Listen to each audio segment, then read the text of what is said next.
안녕하세요. 저는 천안주복교회 서범석 목사입니다.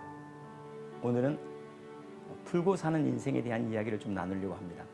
진실로 너에게 이르노니 무엇이든지 너희가 땅에서 매면 하늘에서도 매일 것이요 무엇이든지 땅에서 풀면 하늘에서도 풀리리라. 분명히 물고기가 물 안에 있는데도 자유롭지 못하는 것은 그가 그 물에 걸려있기 때문이겠죠. 사람도 마찬가지입니다. 사람도 무엇인가 걸려있기 때문에 자기를 묶고 있는 것이 그물과 같이 단단하면 자유롭지 못하고 행복하지 못합니다. 우리는 알지 못하는 사이에 세 가지 그물 속에 얽혀 있는 경우가 많습니다. 우리가 이 그물들을 풀고 살면 행복한데 먼저는 하나님과의 관계에서 그물에 걸려 있는 것들이 있습니다. 그것을 우리는 죄악이라고 말합니다. 죄는 하나님과의 관계를 얽혀서 자유롭게 하나님을 만나지 못하게 하죠. 그럼 이것을 푸는 방법은 뭘까요? 그것은 우리는 회개라고 합니다. 하늘과 화평한 관계를 맺기 위해서 우리에게 필요한 것은 회개입니다. 인정하는 겁니다. 하나님이 필요하다고 고백하는 겁니다. 이것이 풀리면 하늘과의 관계가 화평해집니다. 두 번째로 우리를 얽히게 하는 것들이 있습니다. 그건 사람과의 관계에서 불화합니다. 사람이 불화하면 다른 사람이 가지고 있는 모든 복된 일이 흘러오지를 않습니다. 그래서 불화한 사람은 하나님으로부터 오는 모든 복을 스스로 거절하는 것과 같습니다. 심지어 예수님께서는 우리가 화목하지 못하고 하나님께 예물을 드리다가 혹시라도 화목해야 될 일들이 생각난다면 그것을 먼저 해야 된다고 말씀하신 것은 푸는 것이 먼저이기 때문에 그렇죠. 관계를 맺는 것보다도 푸는 것이 우선입니다. 풀어줘야지 새로운 관계로 들어가기 때문이죠.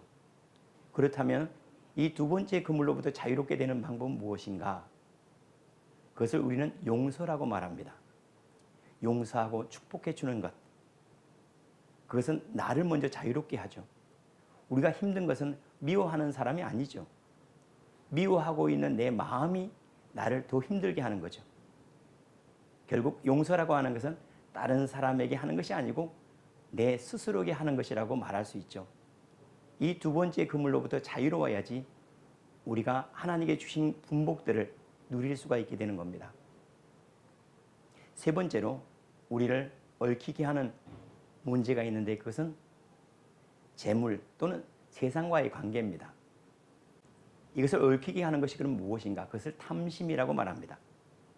탐심은 우리가 종이 되게 만들어버리죠. 물질의 욕심이 많아지면 물질의 종이 됩니다. 그래서 물질 때문에 일이 일비하기 쉽습니다. 그러나 물질로부터 자유로우려면 어떻게 해야 되는가? 탐심을 극복하는 방법은 바로 나눔입니다.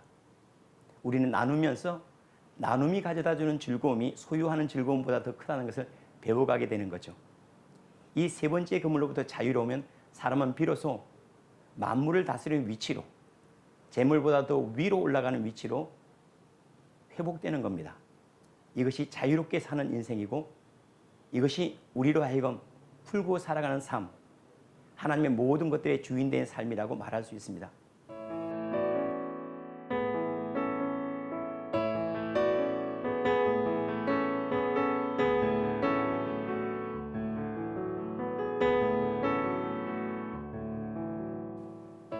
자유로운 사람을 만나는 것은 모든 사람들이 복이죠. 여러분들이 자유로운 사람이 되어서 풀려서 또 모든 사람들을 자유롭게 하는 인생이 되기를 축원합니다. 감사합니다.